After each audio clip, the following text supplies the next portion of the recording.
और अब हम आते हैं अपने सॉल्व सेगमेंट में। इस हफ्ते की शुरुआत ना एक बहुत ही मज़ेदार नोट पे हुई। बिजनेसमैन संजीव गोयनका, जो कि IPL team Lucknow super giants को ओन करते हैं, उन्होंने एक ट्वीट किया और उसमें उन्होंने जो आईपीएल कितने ग्रैंड स्केल पे पहुंच गया और टीम्स की इतनी वैल्यूएशंस बढ़ गई हैं, इसका क्रेडिट दे डाला आईसीसी चेयरपर्सन जय शाह की विजन को। और इसी बात पे भड़क गए ललित मोदी, जो कि आईपीएल के ओरिजिनल फाउंडर हैं।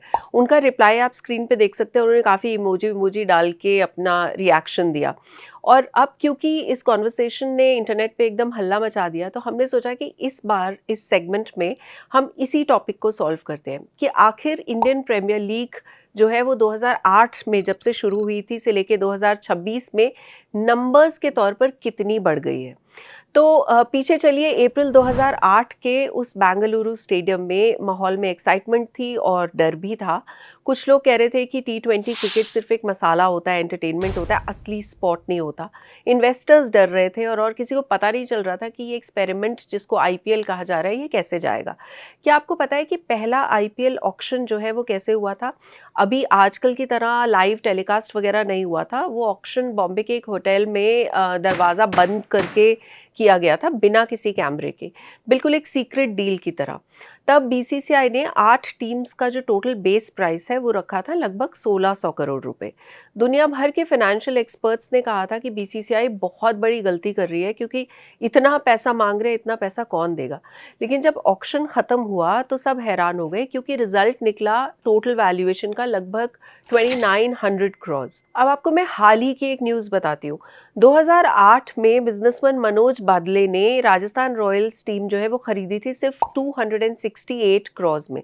तब लोग कहते थे कि इनके पास स्टार प्लेयर्स नहीं है, ये टीम सरवाइव नहीं करेगी। फास्ट फॉरवर्ड 2026, यही राजस्थान रॉयल्स की वैल्यूएशन जो है वो है 13,500 करोड़ रुपए, यानी 18 साल में लगभग 50 गुना से ज़्यादा रिटर्न। आईपीएल कैसे एक सोने की खान बन गया है, इसका एक और पक्का सबूत मिला है मार्च 2026 में, जब रॉयल चैलेंजर्स बेंगलुरु ने अपने सारे पुराने रिकॉर्ड्स तोड़ के रख दिए। आरसीबी का एक माइनॉरिटी स्टेक सेल हुआ जिसने पूरी टीम की वैल्यूएशन को लगभग 16,600 करोड़ पे फिक्स कर दिया। याद कीजिए, 2008 में आरसीबी सिर्फ 446 करोड़ की थी, आज वो 30 गुना से ज़्यादा महंगी हो चुकी है। ये लेवल का जो आरओआई है ना, यानी रिटर्न ऑन इन्वेस्टमेंट, ये पूरी दुनिया में शायद किसी और बिजनेस में नहीं मिलता होगा। अब बात करते हैं उस एनर्जी की जिसने आईपीएल की गाड़ी को इतना तेज भगाया, ब्रॉडकास्टिंग राइट्स। ये जो नंबर्स है ना, ये आपके दिमाग को घुमा के रख देंगे। 2008 में सोनी ने 10 साल के लिए डील की थी लगभग 4100 करोड़ रुपए में for the broadcasting rights of IPL. तब लोगों ने कहा था कि सोनी इतना पैसा कभी रिकवर नहीं कर पाएगा। लेकिन 2018 में जब स्टार इंडिया ने 16,347 करोड़ दिए सिर्फ 5 साल के लिए, तब दुनिया को समझ आया कि आईपीएल जो है वो एक्चुअली एक गोल्ड माइन है। और अब 2023 से 2027 की साइकिल में जो हुआ है वो हिस्टोरिक है। डिज्नी स्टार ने टीवी के लिए और वाईकॉम 18 ने डिजिटल के लिए मिलके लगभग दिए 48,390 करोड़ रुपीस। इसका मतलब समझ रहे हो आप? आज 2026 में आईपीएल के एक मैच की जो कीमत है ना, वो लगभग 115 करोड़ रुपए है।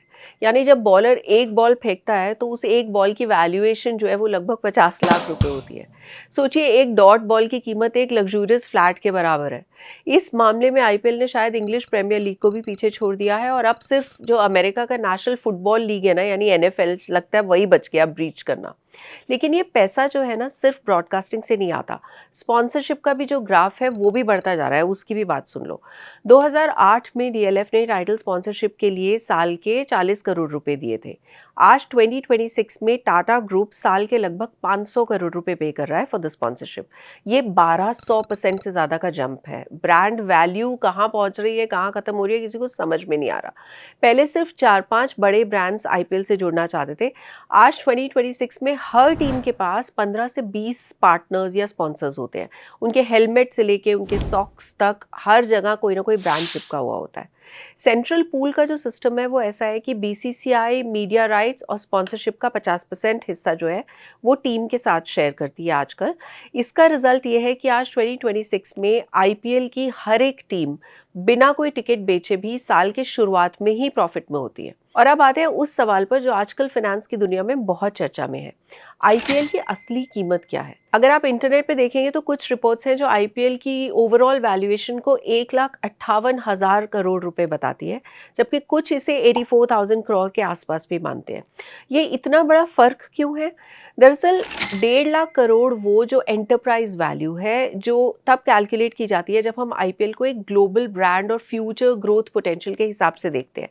इसमें स्कैसिटी वैल्यू जुड़ी होती है, मतलब कि दुनिया में आईपीएल जैसी सिर्फ एक ही लीग है, इसलिए इसकी कीमत जो है वो आसमान को छू रही है। वहीं दूसरी तरफ 84,000 करोड़ जो वैल्यू है वो इकोसिस्टम वैल्यू है, जो बेसिकली स्ट्रिक्टली आज का रेवेन्यू, कैश फ्लो और प्रॉफिट इन सब पर बेस्ड है। ये इसलिए है क्योंकि फैंस का क्रेज़ जो है वो अब सिर्फ स्टेडियम तक लिमिटेड नहीं है। डिजिटल व्यूअरशिप जो है आईपीएल की वो 100 करोड़ व्यूअर्स के मार्क को क्रॉस कर गई है। जियो सिनेमा और नए डिजिटल प्लेटफॉर्म्स पर एक साथ 3.2 करोड़ लोग लाइव होते हैं। ये इतनी बड़ी पॉपुलेशन है जितनी शायद ऑस्ट्रेलिया या कनाडा की पूरी पॉपुलेशन से भी ज़्यादा है। प्लेयर्स की किस्मत कैसे बदली है वो भी देख लीजिए। 2008 में एक टीम की जो टोटल सैलरी बजट था, यानी जिसको पर्स कहा जाता है टीम का, वो सिर्फ 20 करोड़ रुपए होता था। आजकल 2026 में ये पर्स बढ़कर 120 करोड़ रुपए से ज़्यादा हो गया पर टीम। 2008 में जो हाईएस्ट पेड प्लेयर थे उनको 6 करोड़ रुपए मिले थे, और आज 2026 में मिशेल स्टार या फिर जो नए डोमेस्टिक स्टार्स हैं उनको 25 से 30 करोड़ रुपए तक मिलते हैं। एक एवरेज डोमेस्टिक प्लेयर जो 2008 में 10 से 20 लाख रुपए के लिए तरसता था, वो आज 2026 में 50 लाख से 2 करोड़ तक का बेस प्राइस लेके आता है ऑक्शन में। आईपीएल ने क्रिकेट को इंडिया में सबसे बड़ा करियर ऑप्शन बना दिया है। एक और इंटरेस्टिंग चीज़ ये है कि 2008 में आईपीएल का सीज़न टिकट और हॉस्पिटैलिटी पैकेज जो है वो कुछ हज़ार रुपए में मिल जाता था। आज 2026 में मुंबई हो या बेंगलुरु के स्टेडियम्स में एक वीआईपी बॉक्स की कीमत जो है ना, वो 5 लाख से 10 लाख रुपए के बीच में कहीं पे होती है, और उन्हें खरीदने के लिए बड़े बड़े कॉर्पोरेट हाउसेस की लाइन लगी हुई होती है। तो कंक्लूजन यही है दोस्तों कि 18 साल में आईपीएल ने दिखा दिया है कि इंडिया में क्रिकेट एक इमोशन नहीं है, पूरा कंप्लीट धंधा भी बन चुका है। 8 टीम से 10 टीम्स, 10 करोड़ व्यूअर्स से 100 करोड़ व्यूअर्स, और 2900 करोड़ की लीग से 1.5 लाख करोड़ तक का सफ़र तय किया आईपीएल ने। आईपीएल के प्लेयर्स की किस्मत तो बदली ही है, स्पोर्ट्स का जो पूरा बिजनेस है उसका डीएनए भी बदल गया है।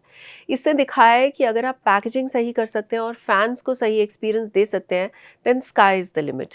ये है मॉडर्न क्रिकेट की असली पावर।